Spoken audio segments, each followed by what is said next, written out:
There aren't any more comic book movies coming out this year, so here's my ranking of all 5 of the 2025 comic book movies that I saw, from the least best to the best. I say least best instead of worst, because I gave all these movies a positive review. So let's get started.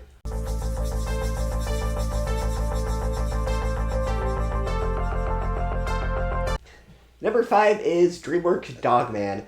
Now, just so you have my point of reference, I went into this movie not really knowing anything about the world of Dogman, other than that the books were written by the same author as Captain Underpants. The first book came out after I had already graduated high school, and the only reason I knew these books existed at all is because I had younger siblings who, at the time, were the target age group for the books, but I never read them. So I don't know how faithful of an adaptation the movie is, but as someone who saw it just on the basis of it as a movie, I really enjoyed it. The animation is very unique for a DreamWorks film, looking like the book illustrations come to life, mixed with the comic book aesthetic of Spider-Verse and the Batman 60s TV show. There's a lot of fourth wall breaking, self-referential humor, and sharp writing. And for a movie about a character who's half dog and half man, it's a surprisingly heartfelt movie with a sweet message about found family and overcoming generational trauma. The villain is less of a traditional villain and more of a Dr. Doofenshmirtz type, where he's not really that evil, he just enjoys causing mayhem, and doesn't mind being stopped by his silent animal nemesis. His motivation is very similar to Dr. Evil from the Austin Powers movies, where he makes a mini-clone of himself to be his son. From there, it becomes a story about found family that's very heartfelt. It's a fantastic movie that both kids and adults will enjoy. There are a couple of criticisms I do have with the film. Mainly, the first 20 minutes move a bit too quickly. There are a few real-world references that feel a bit out of place, since the world of this film has business names that are very generic, and are meant to set the film in its own world and give it its own identity. And the other issue I have is that the main character, who is a dog, can't speak, but yet the villain and his son, who are both cats, can speak English, and they don't give an in-universe explanation for this. Little nitpicks, but overall this is a great film for all ages. Number 4, Captain America Brave New World. When this movie was first announced, I was very pessimistic. They announced this movie right after the finale of Falcon and the Winter Soldier, which was a show that I was more negative on, and they announced that this director is the same as Cloverfield Paradox, which as a standalone movie not connected to Cloverfield is watchable, but as a Cloverfield movie is not good. There were all these reports about reshoots and delaying the film after negative test screenings, and I think this is an example of where delaying the film helped it. Star Wars Rogue One had reshoots, and even people who don't like Disney Star Wars really like that movie.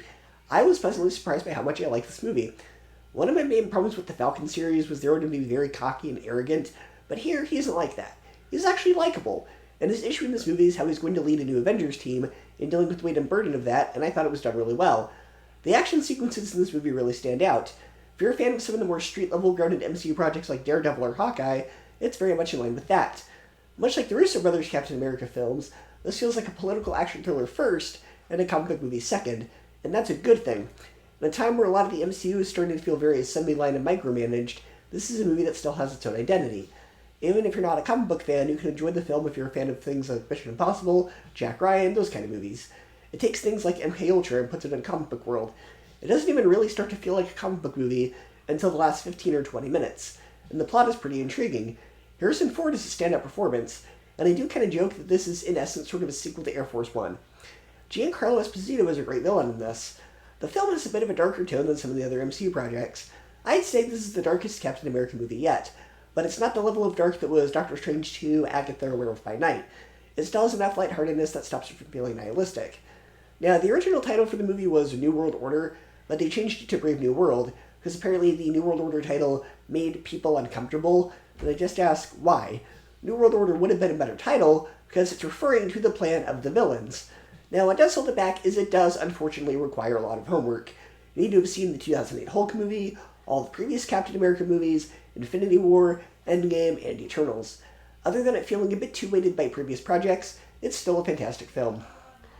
Number 3, Thunderbolts. This is one of the most human MCU films to date. While the franchise has long relied on quippy humor, sometimes to its detriment, Thunderbolts wisely dials it back. The humor that is present lands well, it feels organic, never undercutting the emotional weight of the scenes. The cast absolutely sells it. Everyone has solid chemistry, and their performances add depth to characters that have often been sidelined or underserved in other MCU projects. The action is visceral and tightly choreographed, keeping things street-level and gritty for much of the runtime. That grounded quality is part of what makes the first two acts so compelling. Unfortunately, that focus and restraint do not carry through to the third act. The film takes a hard turn into overblown spectacle, introducing a villain who feels wildly out of place, like dropping Thanos in the final episode of Daredevil. The tonal whiplash is jarring. The first two-thirds of the movie are small-scale and personal, and suddenly it's world-ending stakes with a dark Superman figure who's neither fresh nor compelling. It's a trope that has been run into the ground by now, and here it feels lazy rather than meaningful. It's a shame, because the rest of the movie is so strong. This mismatch between setup and payoff echoes a pattern we've seen in some Marvel's Disney Plus shows. Solid build-up, followed by a finale that buckles under the weight of too much plot too fast. And honestly, I think Thunderbolts might have worked better as a Disney Plus series, where its characters and conflicts could breathe more and build more naturally toward a climax that matches the grounded tone. Despite its third-act misstep, Thunderbolts is still a standout in the modern MCU landscape. It's mature, emotional, and refreshingly light on jokes. If not for the disappointing villain, this could have ranked among the MCU's very best. Number 2, Superman. Much like the MCU Spider-Man films, the main character has already been a hero for a while. They know we've seen Superman's origin over and over and over and we're tired of it, so they just skip straight to the action. And this is a world that feels very lived in. The people in this world are used to big cities being attacked on a regular basis.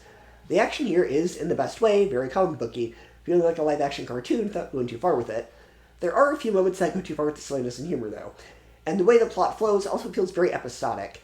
For example, the Snyder Cut of Justice League was divided into 6 parts, with each part lasting around 30 to 45 minutes. This film has a lot of fade-to-black moments before going to the next plotline, and it feels like episodes of an HBO Max series edited as a movie. Also, the CGI can look a bit off at times, particularly when Superman is flying. The new version of Lex is fantastic. The other versions of Lex were a bit too camp, and his greatest plan was a real estate scam. This villain feels like a legitimate threat, and though he can be a bit over the top at times, he's still very hateable. Supes and Lois have great chemistry together, and of course, the character that steals the show is Superman's dog Krypto. This film is great at being fresh for today's audience, while also paying tribute to what came before. The reason it's not number 1 is because, like I said, it can be a bit narratively all over the place, but it's still a triumph. And in first place is Fantastic Four: First Steps. Not only does it finally get the tone and characters right, but refreshingly, it's an MCU project that does not require homework. And it's a reboot that does not retell the origin story again. It explains the origin, but it doesn't spend half the movie on it. And this film was set on an alternate Earth, not the main MCU Earth, so it's not tied down to other MCU projects and is given more free reign. Director Matt Shakman directed the WandaVision series, and this movie very much feels like the early episodes of that show that were pastiches of the 50s and 60s. The first 2 Fantastic Four movies were live-action cartoons in a bad way, but this is a live-action cartoon in the best way, mixed with old 1950s and 60s sci-fi serials. It's 1 part The Jetsons, 1 part Lost in Space, and 1 part Flash Gordon. It knows it's campy and embraces it, while at the same time not going too far with it. And it's refreshing to see a superhero film where the heroes are revered, not feared. There's been a lot of nihilistic comic book properties where the heroes are feared and the government seeks to control and regulate them, but much like the Adam West Batman show, the authorities are cool with the heroes. Michael Giacchino does the score, and his score is very reminiscent of his work on The Incredibles, the J.J. Abrams Star Trek films, and Tomorrowland. Unlike the previous iterations of Fantastic Four where the chemistry between the actors fell flat, these actors actually feel like a real family and work well off each other with gentle loving ribbing and being willing to do anything for each other. This is one of the most human emotional films as of late. My only real criticism is the pacing can drag in certain parts. Compared to the majority of the MCU, there's not as much action. There are certain scenes that I feel are over-explained and go on for a bit too long, so maybe the pacing could have been tightened a bit, but that's a nitpick. The film is still nothing short of fantastic, and it's the best comic book movie of 2025. It's going to share your ranking of the ones that you've seen, and I'll see you next time.